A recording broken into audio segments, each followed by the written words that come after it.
Hey guys, welcome back to the Wall Street Bull. Anthony here. I hope you're all doing well and staying positive out there. Ladies and gentlemen, I'm addicted to cryptocurrencies. I absolutely love this game. It's incredible.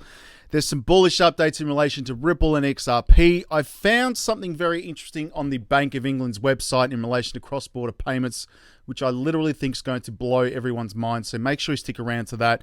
There's stuff happening with BNB. I watched an interview with Kevin O'Leary this morning at a conference that he just was recently at, and he basically explained his whole theory on cryptocurrencies, why he's bullish on it, where he thinks this whole sector is going to go in the next 10 years, which is insane.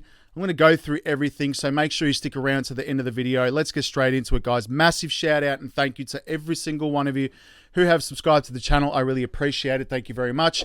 If you are new to the channel, make sure you smash the subscribe button down there and turn on that little bell notification as well, because as you can see right here, I love documenting my journey with investing with cryptos, dividend stocks, growth stocks, talking about passive income, building financial freedom, and yes, my goal at the end of the day is to build generational wealth. So come along this incredible journey.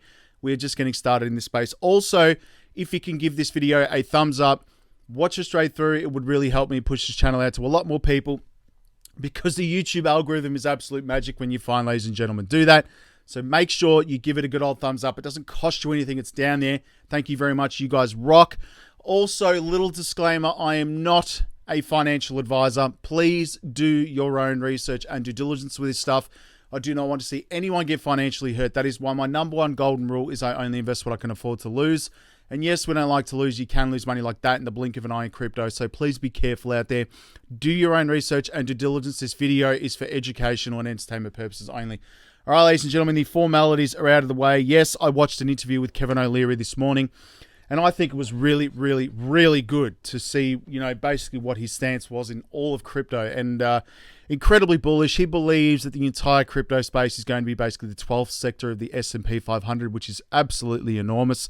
Not only that, he is heavily investing in obviously projects like Polygon, Hedera. You know, he's into obviously heavily invested with Sam Bankman-Fried and FTX. But, you know, he did mention something today that I did just put up on my Twitter, and I should have put it up in the community tab, but I haven't. But, you know, the ideal time and the best time, and he has seen this before, he's been around the traps. The best time to make your, you know, put your capital to work is now, whilst there's blood in the streets. That's exactly what I'm planning on doing. And I thought that was a great statement. That's the reason why I tweeted it. Now, moving on, guys. Obviously, these are the altcoins that were up in my portfolio. We have Alliance Block, ALBT. We have Reef. I've been talking about Reef for a very long time. Solargenics. Ubix Network is an undervalued gem, in my opinion. No one knows about it. Go look it up. Shiba Inu as well. Definitely one for the portfolio. I mean, I've held that for a long time, and I've seen some pretty crazy returns. Now, I'm going to do something different. I use CoinSpot. There is a referral link below for CoinSpot. This is where I buy my cryptos in Australia straight up. And again, obviously, all the prices you see here are in Australian dollars. So please feel free to check out the referral link below.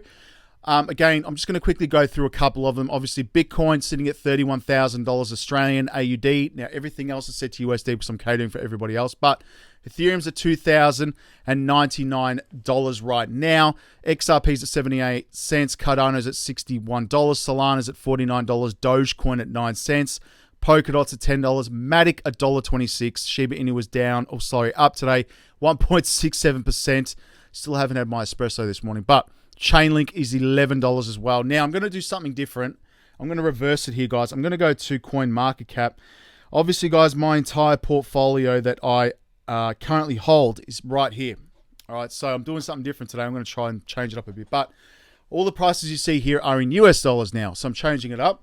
Obviously, we've got Bitcoin, Ethereum, XRP, Cardano. I do hold these. Doge, Matic, Shiba Inu, Tron, XLM, Near Protocol, Quant. Bullish as anything, guys. Luna Classic, VeChain, Hedera sitting at 6 cents as well. Mana at 6 cents. Sandbox, 76 cents USD. Theta, Axie Infinity's $11 USD. Now, I am staking that on CoinSpot, earning some beautiful passive income. That's insane. BTT, I hold that. The Graph, Neo, Phantom, XDC, Casper, Loopring, Holochain, Luna 2.0. I only got airdrop that anyway. So Rose, RSR, Gala, Anchor, T-Fuel, 1 Amp, currently undervalued in my opinion as well. Sia Coin, Solargenics, Digibyte, CKB, Novos Network, Reef, Winlink, DAG, We have Telcoin, XYO, Revane, VTHO, UFO, TLM. You've got ETN as well. Superfarm, VRA, Veracity. That is a gem. XPR, Proton. Their payment system's awesome. Gas, you've got MetaHero, Pipple, Acro, Alliance Block, Atlas as well as an absolute gem. Ubix Network and OMI Token. Now, out of all of these today, we've got the top gainers in my portfolio. Let's have a look here. Alliance Block is up 8.4%, 5 cents. Reef is up under a cent USD. UFO is up 5.86% as well. Solo's up 5.11%, 39 cents. You've got Quant at 160 USD. 4% today. Ubix Network as well is up nearly 4% today, which is good. Shiba Inu is at 2.28%. XPR Proton 2.1 and VChain at 0.89. That's pretty much it for the coins that in my portfolio. Anyway, I just wanted to change it up today. Now, let's go to Crypto Bubbles. But before we do, guys, join the Wall Street Bull University. Linked below. Incredibly bullish community that I'm building. I love talking with everyone there about crypto trades, news, updates, business, investing in general, my stocks, absolutely everything that I'm doing. I love putting up there, guys. So go and join the community. It's incredibly bullish for serious investors only, all right? Be very, very sure that you're a serious investor. Now, Crypto Bubbles, let's have a look here on the day. Going to refresh this. Obviously, we've got Ethereum name service pumping 11.9% today, 13% on the week, and 34% on the month. That's actually not too bad. And again, it was trading at 73.4 US dollars, currently trading at 19, which again is pretty cool as well. Let's have a look here, guys. Quant is up 4% today, which is nice. Look at that price, $295, 160 USD. It's still up 58% on the month. Now, I've seen some comments. Why do you think it's expensive? Well, for someone who's a lot younger, obviously they can't afford to invest like $1,000, $2,000. $200 is a lot of money, straight up. I mean, in Australian dollars, it's expensive. 160 US dollars is a lot of money for somebody.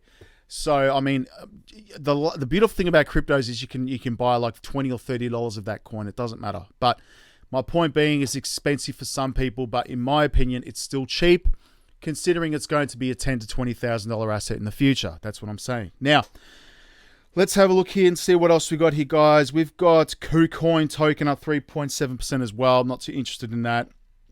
And we've got Synthetics right here up 6.4%. That is pretty much it, guys. The rest is blood in the streets. That's what I like to see because that's what I like to buy. Now, obviously, we've got some news in Australia. I don't talk about news in Australia that often, but a couple accidentally transferred $10.5 million by cryptocurrency platform heads to trial.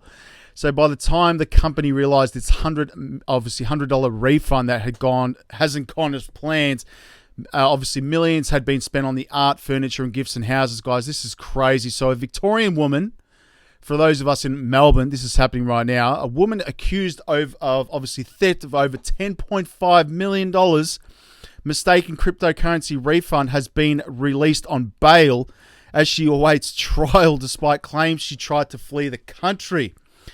I'm not going to even get in there, but this lady right here, you can see there now, by video link from prison and Melbourne Magistrates Court on Tuesday, where they were committed to stand trial over theft and other charges. The company did not notice the mistake until an audit was conducted in December.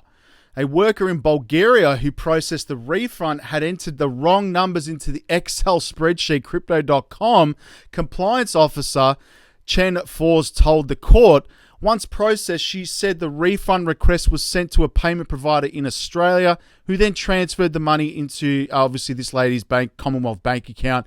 That is insane. So, is she at fault? Should she be at trial? I don't know. Anyway, that's just my opinion. It's Crypto.com's mistake. They make billions of dollars a day. Leave the person alone. Anyway, Ripple CEO anticipates answers in the SEC lawsuit over XRP in the first half of 2023. That is not far away. We're almost at the end of October and coming up to the end of the year because it's November next month. But Ripple CEO Brett Garlinghouse says he thinks we'll have an answer in the first half of next year in the US Securities and Exchange Commission SEC lawsuit over XRP, maintaining that XRP is not a security. The executive stressed that the case is about the whole industry and everyone acknowledges how important this is. Absolute facts, all right? Ripple CEO expects the answer in the first half of next year. I think we will have an answer in the first half of next year, whether the first quarter or the second quarter, we shall see.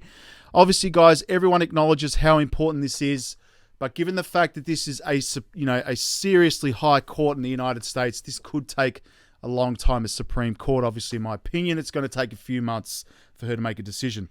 Now, obviously, guys, Ripple partner makes the next step, officially joining the case, which is incredible as well.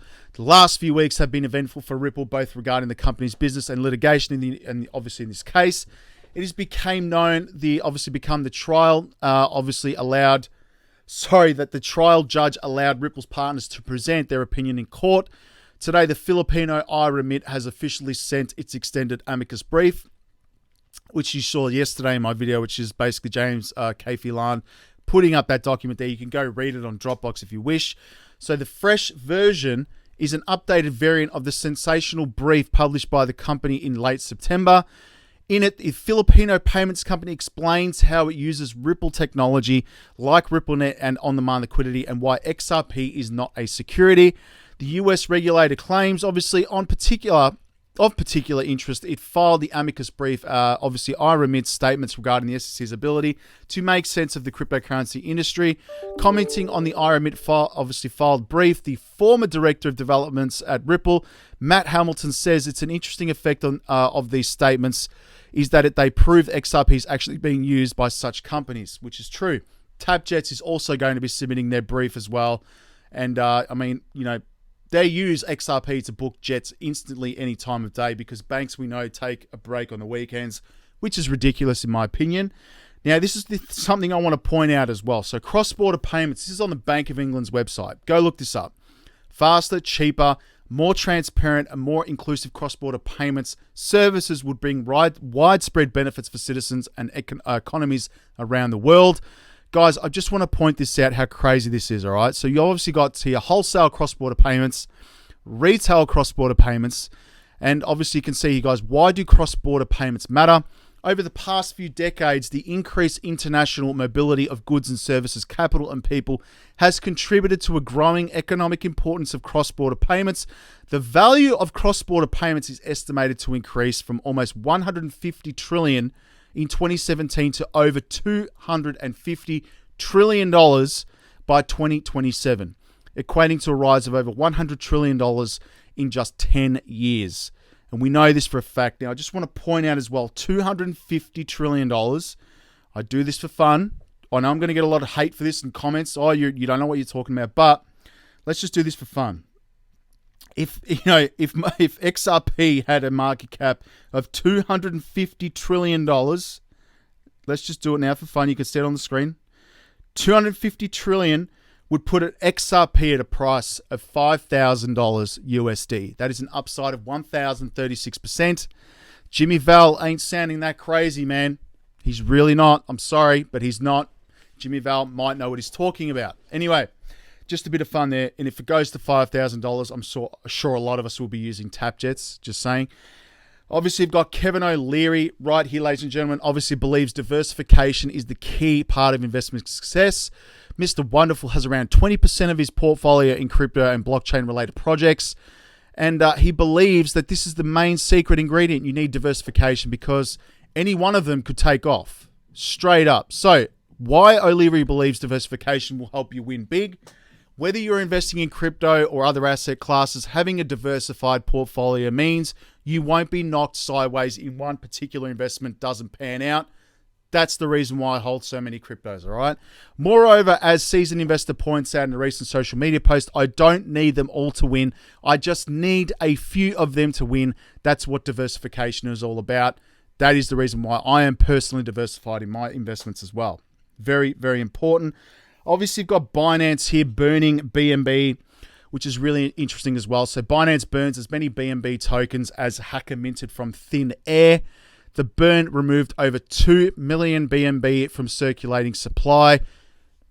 Is what it is. I'm not invested in BNB. I've only used it to buy other assets, in the past. That's pretty much it. But it was interesting. Now, this is just insane.